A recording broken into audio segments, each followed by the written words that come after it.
तो अगली वीडियो लेकर मैं आपके सामने हाजिर हूँ। हमारा एक टॉपिक है नॉन फाइनाइट्स। अक्सर बच्चे ये समझ नहीं पाते कि फाइनाइट क्या है और नॉन फाइनाइट्स क्या है। तो मेरा प्रयास होगा कि मैं आपको नॉन फाइनाइट समझाऊं या फाइनाइट समझाऊं। आइए देखते हैं कैसे। अब सबसे पहले आप ये समझ लीजिए कि किसी शब्द में नॉन लगा देने पर उल्टा हो जाता है। उल्टा, अपोजिट हो जाता है। यहां मैंने एक बात बताया कि अगर आप किसी शब्द में नॉन लगाएंगे तो उल्टा हो जाएगा। उल्टा हो जाएगा का मतलब, जैसे हमने लिखा सिविलाइज्ड। सिविलाइज्ड मीन्स सभ्य। सिविलाइज्ड मीन्स सभ्य। अगर मैं इसी शब्द में नॉन लगा दूं तो ये असभ्य हो जाएगा, नॉन सिविलाइज्ड। Non civilised. उसी तरह जैसे कोऑपरेट। कोऑपरेट मीन्स सहयोग। सहयोग। अगर इसी में मैं नॉन लगा दूं, जैसे नॉन कोऑपरेट। नॉन कोऑपरेट, इसका मतलब हो जाएगा असहयोग। असहयोग। अब यहां हमने एक चीज देखा कि अगर किसी शब्द में हमने नॉन लगाया तो वो शब्द उल्टा हो जाता है। उल्टा मतलब विलोम। उल्टा मतलब विलोम हो जाता है। तो ऐसा ना किया जाए कि पहले फाइनाइट्स को पढ़ लिया जाए और उसके बाद इसी को पलटी मार दिया जाए। ये ज्यादा आसान तरीका होगा। जैसे सबसे पहले हम करते हैं, नॉन को कट मारते हैं, वापस उठाते हैं फाइनाइट्स। फाइनाइट्स। यहाँ एक क्वेश्चन उठता है दिमाग में, व्हाट इज फाइनाइट। एक क्वेश्चन उठता है कि व्हाट इज फाइनाइट्स। तो मैं आपको बताऊं, मैंने पढ़ा, किताबों में बहुत है और मटेरियल्स बहुत सारे मैंने देखे हैं, लेकिन जो मेरा सोच है वो थोड़ा सा अलग है। जैसे मैं क्या बताऊंगा कि द वर्ब विच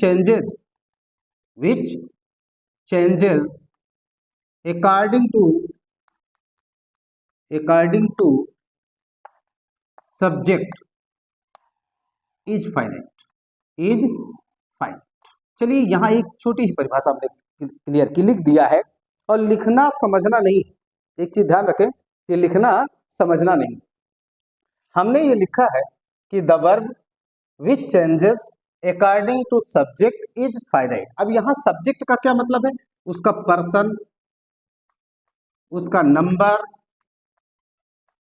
नंबर या जेंडर, यूं कह लीजिए जेंडर। हालांकि जेंडर की जरूरत बहुत कम पड़ती है, मैंने लिख दिया है, हालांकि इसकी जरूरत इक्वल टू नील होती है। तो मैंने क्या लिखा, the verb which changes according to subject is finite. यानी वह वर्ब जो कर्ता के बदल जाने पर बदल जाती है।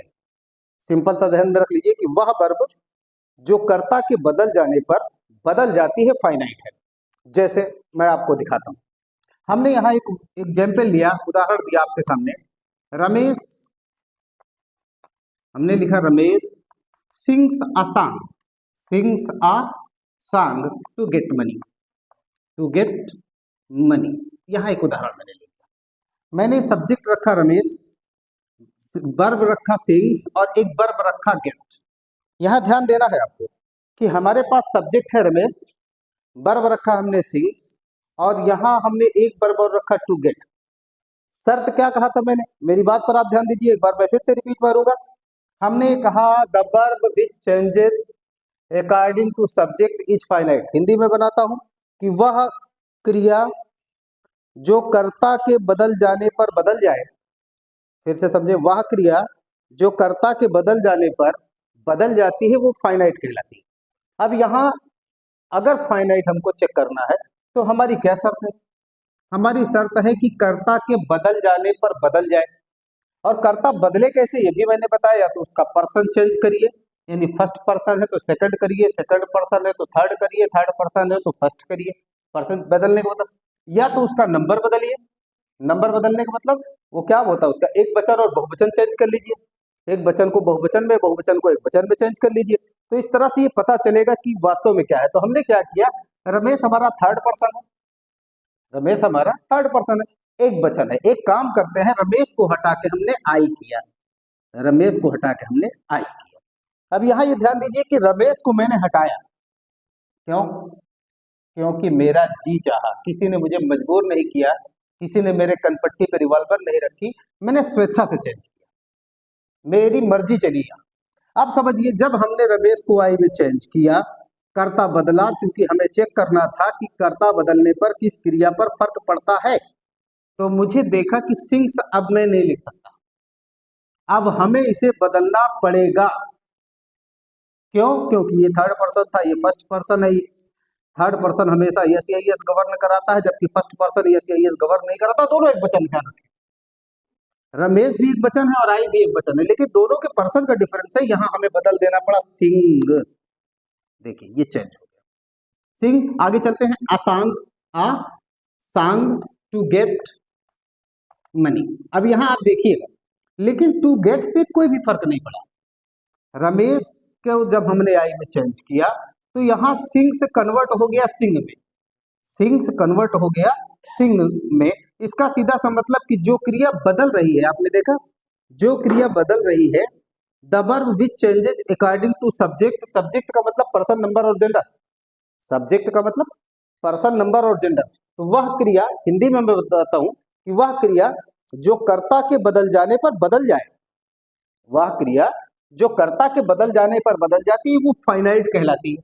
एक और उदाहरण लूंगा, एक और उदाहरण लूंगा, एक और उदाहरण जो मैं लेने वाला हूं कुछ इस तरह से ले रहा हूं कि seeing the tiger, seeing the tiger, tiger देखकर, टाइगर देखकर, he is fearing, he is fearing. यहां देखिए आप, अब हमने क्या किया, यहां भी मैंने जानबूझ के दो वर्ब लिया है, जानबूझ के मैंने दो वर्ब लिया है। एक हमने सीइंग लिया है, एक हमने सीइंग लिया है, आप देख सकते हैं, और एक हमने इज फियरिंग लिया है, एक हमने इज फियरिंग लिया है। अब हमने ये कहा था कि वह क्रिया जो कर्ता के बदल जाने पर बदल जाए, यहाँ सब्जेक्ट है हमारा कौन? ही, सब्जेक्ट है हमारा कौन? ही। अब हमको ये देखना है कि क्या ही के बदलने पर इनमें या इनमें कोई फर्क आता है। अब हमने क्या किया, हमने ही को क्या किया, दे, ही को क्या किया, दे के साथ इज फियरिंग नहीं होगा, आर फियरिंग होगा, आर फियरिंग होगा। ये बदल गई, ये बदल गई। जबकि यहाँ सीइंग द टाइगर, अगर इसको मैं रखना चाहूं तो हमें लिखना होगा seeing the tiger, seeing the tiger. इस पर कोई फर्क नहीं पड़ा, इस पर कोई फर्क नहीं पड़ा। जबकि हमने ही को दे किया, आप देख सकते हैं, हमने ही को दे किया। यहाँ फिर से एक बार क्लियर करिए, हमने आपसे ये कहा था कि वह क्रिया जो कर्ता के बदल जाने पर बदल जाती है, वो फाइनाइट कहलाती है। यहाँ इसका मतलब है कि इज फियरिंग जो कि आर फियरिंग में चेंज हुआ, ये आपका फाइनाइट है। क्यों? क्योंकि जब जब हमने कर्ता बदला, इस क्रिया पर फर्क पड़ रहा है, लेकिन एक और क्रिया है थी, इस पर कोई फर्क नहीं पड़ा था। एक और उदाहरण देख लीजिए, someone, someone will go to call Hari. देखिए यहां हमने एक और उदाहरण दिया, एक लिया हमने विल गो, दूसरा हमने लिया टू कॉल। दो वर्ब यहां हमारे पास मौजूद है, दो वर्ब हमारे पास मौजूद है। एक यहाँ है समवन विल गो एक वर्ब है और टू कॉल दूसरी वर्ब है। इससे कोई मतलब नहीं, लेकिन हमको ये चेक करना है कि अगर ये हमारा समवन है, इसको मैं चेंज कर दूं, किसी न किसी में बदल दूं, लेकिन शर्त यह है बदलने का कि पर्सन, नंबर और जेंडर। क्या चीज बता हमने? पर्सन, नंबर और जेंडर, तीन चीज बदलना है आपको। तो समवन की जगह हमने खुद को रख दिया, समवन की जगह हमने क्या किया, खुद को रख दिया। अब जब हमने खुद को रख दिया तो क्या विल गो लिखूं? मेरे ख्याल से आप लोग भी कहेंगे कि विल गो नहीं चलेगा। तो हमने क्या किया, बी शैल गो। क्या किया हमने? शैल गो। ये देखिए, इसको हमने खुशी खुशी बदला था। आप, हमने समवन को बी में खुशी खुशी बदला था। क्यों? मेरा जी चाहा था, बदल दिया था। लेकिन विल गो ये हमारी मजबूरी थी, ये हमारी मजबूरी थी, हमें शैल गो करना पड़ा, क्योंकि हमारा फर्स्ट पर्सन और प्लूरल है, फर्स्ट पर्सन और प्लूरल है, इसके लिए हमें बदलना पड़ा। अब यहां देखिए, इसको हमने बदल दिया, लेकिन टू कॉल हरी, इस पर कोई फर्क नहीं पड़ा, टू कॉल पे कोई फर्क नहीं पड़ा। तो याद रखिए, वह क्रिया, दोबारा मैं रिपीट कर रहा हूं, वह क्रिया जो कर्ता के बदल जाने पर बदल जाती है, वो फाइनाइट कहलाती है। यहाँ मेरे ख्याल से आप सबको ये समझ में आ गया होगा। क्यों सलमान भाई, ये समझ में आया? हाँ, तो कह रहे हैं कि ये समझ में आया कि वह क्रिया जो कर्ता के बदल जाने पर बदल जाती है वो फाइनाइट कहलाती है। ये क्लियर हो गया कि ये फाइनाइट है। अब एक काम करते हैं, हमने बताया था कि किसी शब्द में नान लगा देने पर उस शब्द का उल्टा हो जाता है, उस शब्द का उल्टा हो जाता है। तो वापस हम आते हैं, इसको हम फिर से क्लियर कर देते हैं, नान को सही करते हैं, नान को सही करते हैं और वापस इसको हम परिभाषित करते हैं। इसको मैं मिटाने की कोशिश करता हूं। हमने वापस इसको लिया। अब आप देखिए, अब आते हैं नॉन फाइनाइट पे, अब आते हैं नॉन फाइनाइट पे। पहली परिभाषा हमने लिखा था, वह क्रिया जो कर्ता के बदलने पर, जो कर्ता के बदलने पर बदल जाए फाइनाइट है, फाइनाइट है। क्लियर? ये परिभाषा मैंने आपको बता दिया, ये परिभाषा मैंने आपको ही प्रूव किया 2-1 मिनट पहले कि वह क्रिया जो कर्ता के बदलने पर बदल जाए वो फाइनाइट है। और मैंने ये बताया कि अब हमको नॉन लगा रहा है तो उसी का जस्ट उल्टा करना है, अपोजिट बनाना है। तो हम इसकी परिभाषा लेते हैं नॉन फाइनाइट की। नॉन फाइनाइट की जब हमने परिभाषा लिया तो क्या किया, वह क्रिया जिस पर कर्ता के बदलने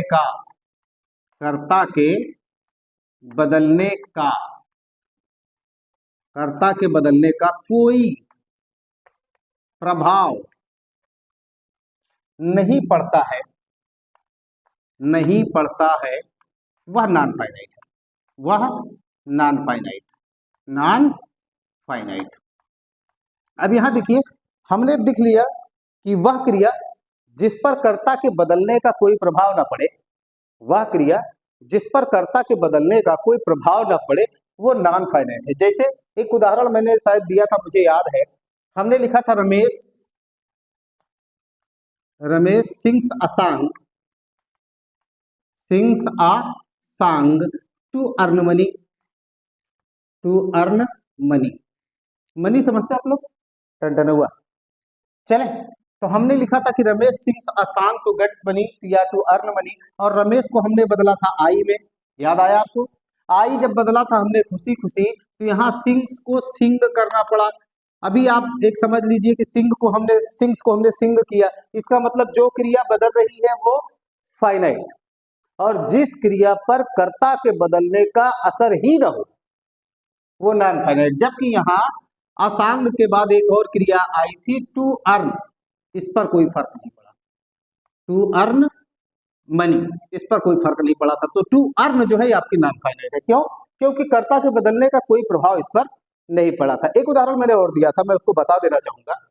एक उदाहरण हमने दिया था, सीइंग द टाइगर, हमने लिखा था अमित इज फियरिंग। मैं बहुत हार्ड वाक्य नहीं लिख रहा हूं, मैं छोटे वाक्य लिख रहा हूं कि आपको समझने में आसानी हो। तो हमने दूसरा वाक्य लिखा था, seeing the tiger Amit is fearing. तो हमने क्या किया था, अमित के बदले चिल्ड्रन को कर दिया था, या कुछ किया था, मुझे याद नहीं आ रहा है तो मैंने क्या किया था, हमने कर्ता बदला। मुझे तो केवल इससे मतलब है कर्ता बदल जाए बस। अब अमित था, रमेश था, सुरेश था, ये मेरा काम नहीं है। तो हमने क्या किया था, अमित की जगह चिल्ड्रन को किया, तो चिल्ड्रन के साथ हमको आर फियरिंग करना पड़ा। तो जाहिर सी बात है ये इज फियरिंग बदल रहा है, और हमने ये बताया कि वह क्रिया जो कर्ता के बदल जाने पर बदल जाती है फाइनाइट कहलाती है, और वह क्रिया जिस पर कर्ता के बदलने का कोई असर ना पड़े वो नॉन फाइनाइट है।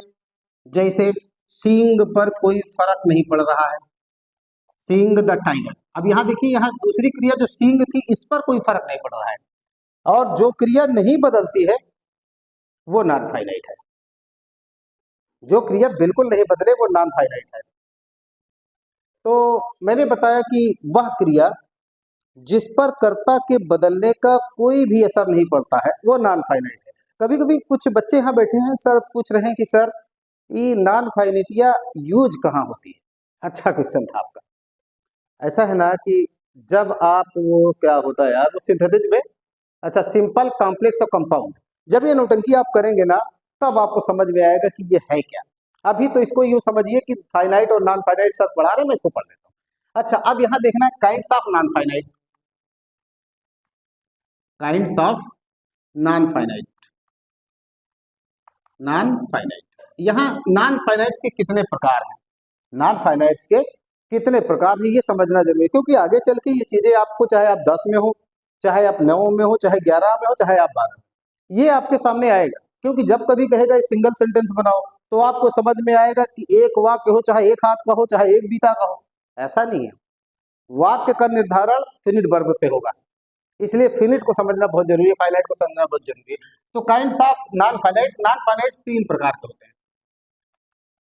नॉन फाइनाइट्स 3 प्रकार के होते हैं, 3 प्रकार के होते हैं।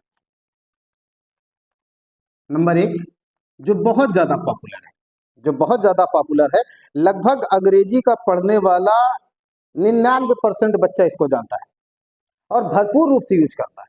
लेकिन अगर उससे पूछा जाए कि कहो काव आए, तो गंगा कसम बता देता हूँ, यूज करा। चले, पहला है इन्फिनिट,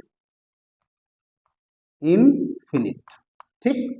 दूसरा है आपका जिरंड, जिरंड, और तीसरा है आपका पार्टिसिपल, पार्टिसिपल।